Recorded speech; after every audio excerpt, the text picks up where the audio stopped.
Emmanuel Mensah was a handsome, strongly built young man in his late 20s who immigrated to the Bronx from Ghana 5 years ago.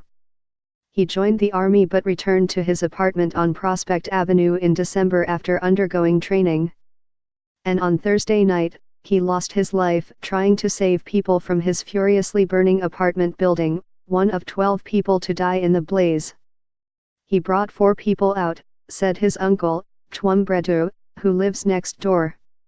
When he went to bring a 5th person out, the fire caught up with him. Mr. Mensah was found in apartment 15, his uncle said, but he lived in apartment 11, with a friend of his father's who was at home with his wife and 4 children.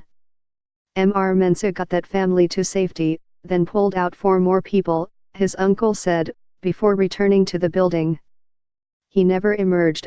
The authorities said he died of smoke inhalation. The fire cut a deadly path through the building, with 4 children among the victims. Maria Batiz was at home with her 8-month-old granddaughter when the fire swept up the stairs. Maris Orellana, who works at the Bronx Zoo deli down the street, said Ms. Batiz was a regular customer and that this was her first grandchild. On a GoFundMe page asking for support, Ms. Batiz's daughter, Christine Batiz, said that while she was at work her mother watched the girl, a tiny child with big brown eyes. On Thursday night, she frantically called her daughter. She told me there was a fire in the building and she was trapped, Christine Batiz wrote. I never heard from her again.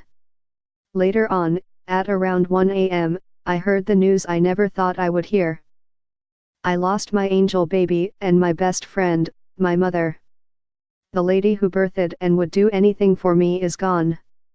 I lost everything in a matter of minutes.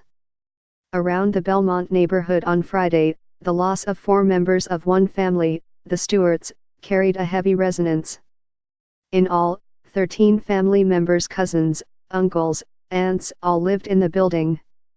They had moved to New York City from Jamaica and decided to stay close. On Friday morning, Ambrosia Stewart stood on the corner of East 187th Street and Prospect Avenue, weeping into the frigid air.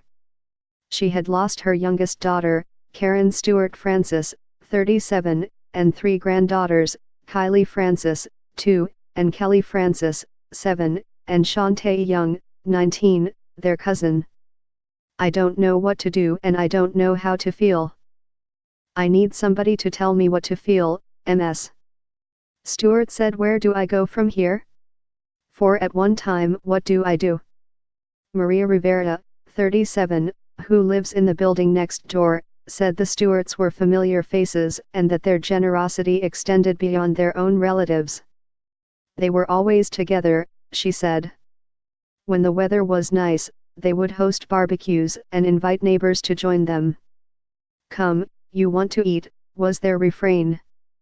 Siobhan Stewart, 44, another of Ambrosia's daughters, said that her mother immigrated to the United States in the late 1980s, and that 19 of her family members followed her in 2004.